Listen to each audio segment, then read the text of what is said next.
Aujourd'hui, j'ai envie de vous parler d'un gros sujet. Alors oui, je dis ça à chaque fois.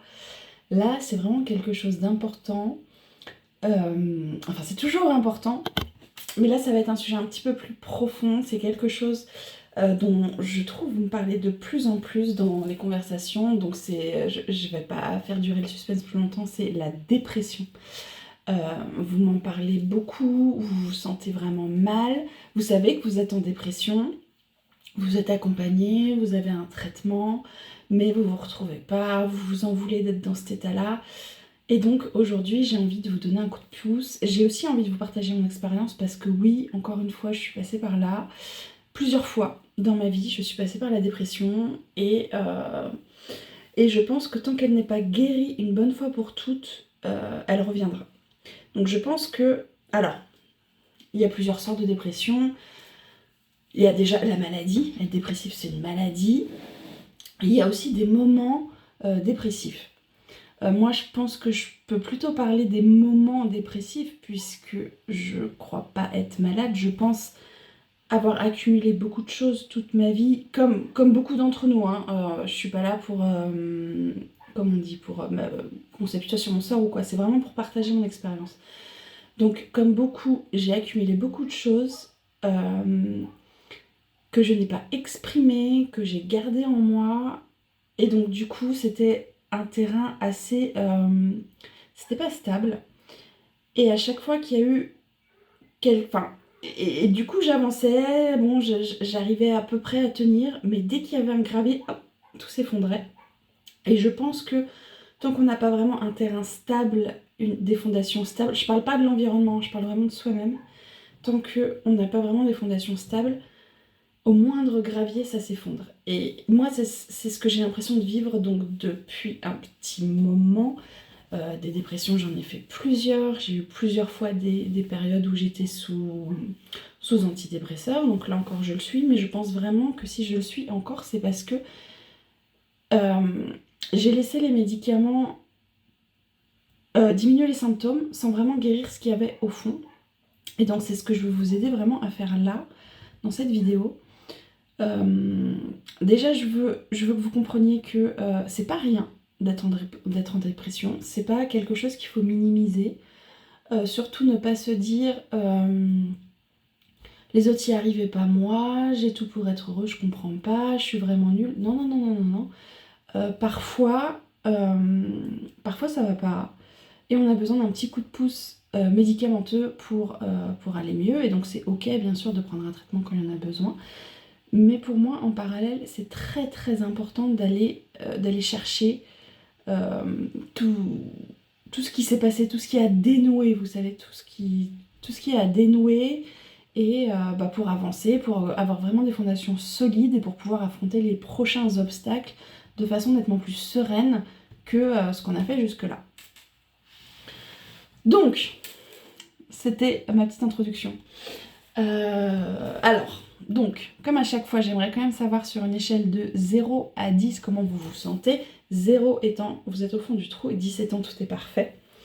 Et ensuite, j'aimerais que vous preniez le temps de réfléchir et même de noter en commentaire ce que vous espérez trouver dans cette vidéo, ce que ça va changer dans votre vie et comment, qu'est-ce que vous allez en tirer, voilà.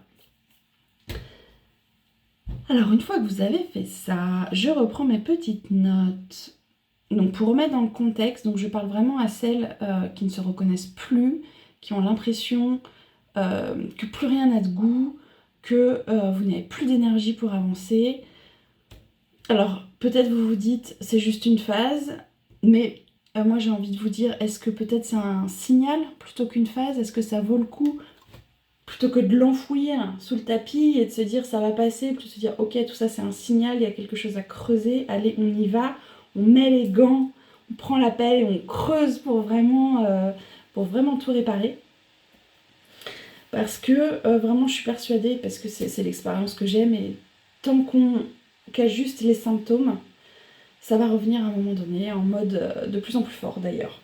Donc comme je vous les ai dit au tout début, vous êtes beaucoup, vraiment, vous êtes nombreuses à me parler de la dépression, de la fatigue profonde, d'un sentiment de vide.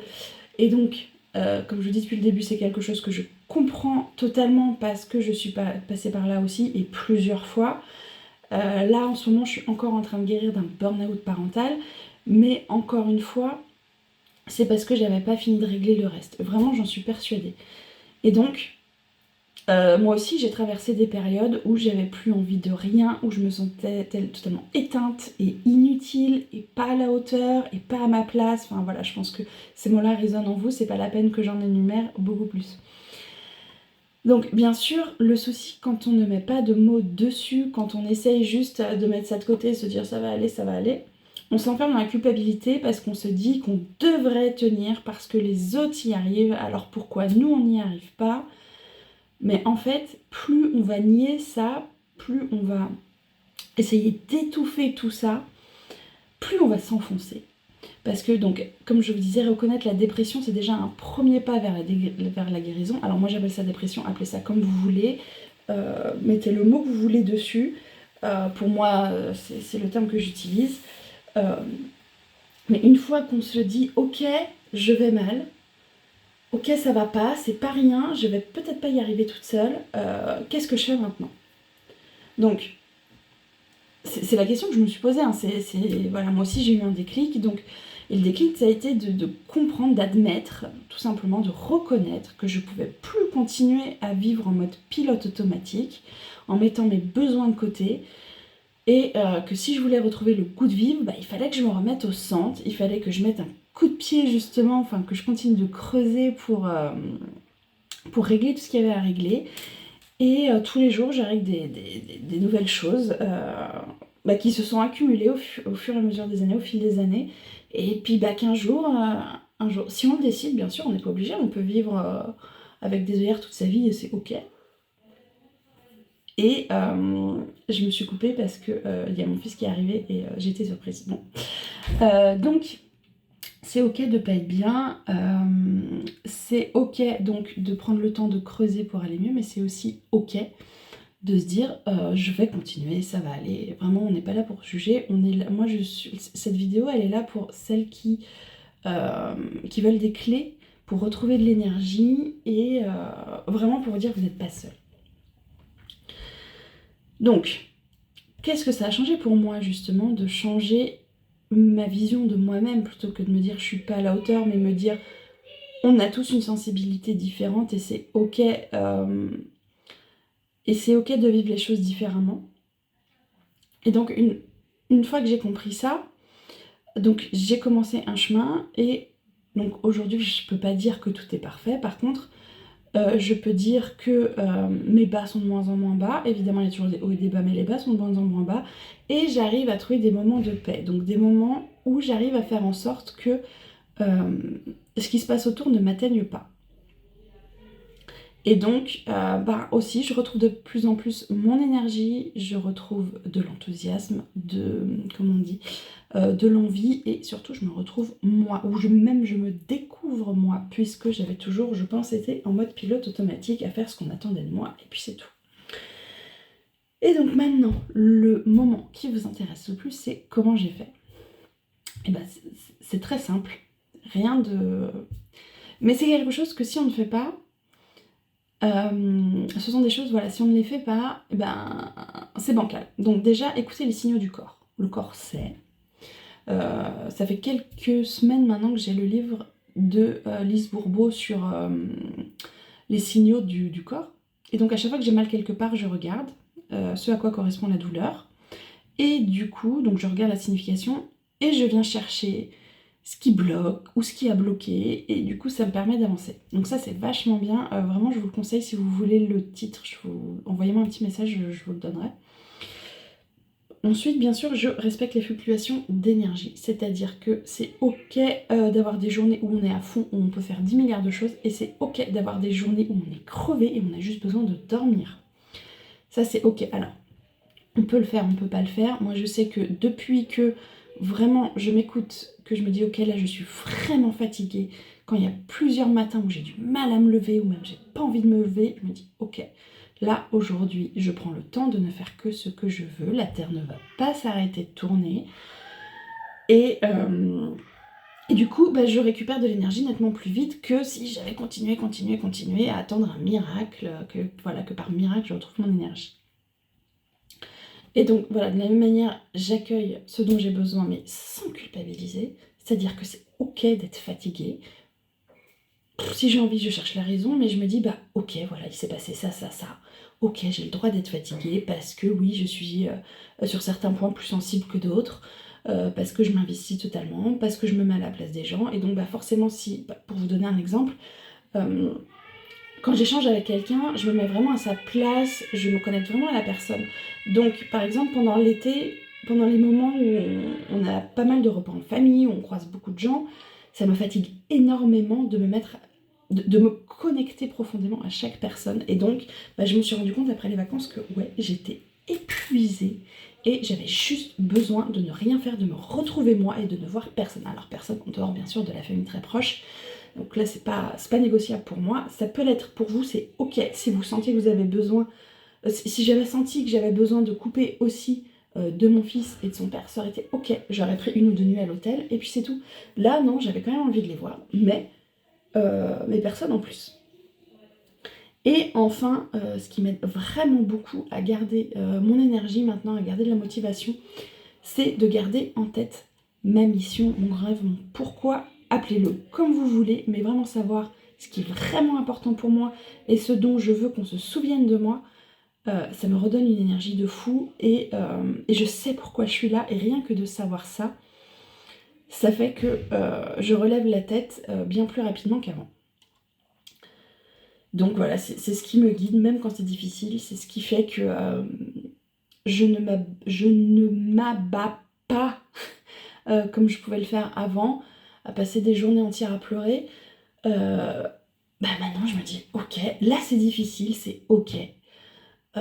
Plus tard ça ira mieux parce que de toute façon c'est pas possible autrement vu que j'ai une mission, je suis ici pour quelque chose. C'est normal que je me repose pour avoir plus de force pour réussir à atteindre ce qui est important pour moi. Et donc, le message de conclusion que je vais vous partager, c'est que si vous traversez cette période, vraiment sachez que vous n'êtes pas seul, vous avez le droit d'en parler. Si c'est pas possible d'en parler avec vos proches, sachez que dans ce groupe gratuit, on est là aussi vraiment avec bienveillance. Je choisis les personnes qui sont dans ce groupe. On a une conversation de groupe. N'hésitez pas à venir échanger à cet endroit-là. N'hésitez pas aussi à venir discuter avec moi par message privé, je suis là. Donc je ne réponds pas forcément toujours tout de suite, mais je réponds toujours. Et c'est avec beaucoup de bienveillance et bien sûr sans jugement que je vous répondrai, ou même que je vous écouterai, j'entendrai ce que vous avez à partager. Donc vraiment ne restez pas seul. Si vous avez besoin de quelqu'un qui parle, je suis là. Les autres personnes du groupe sont là aussi. Donc vraiment n'hésitez pas.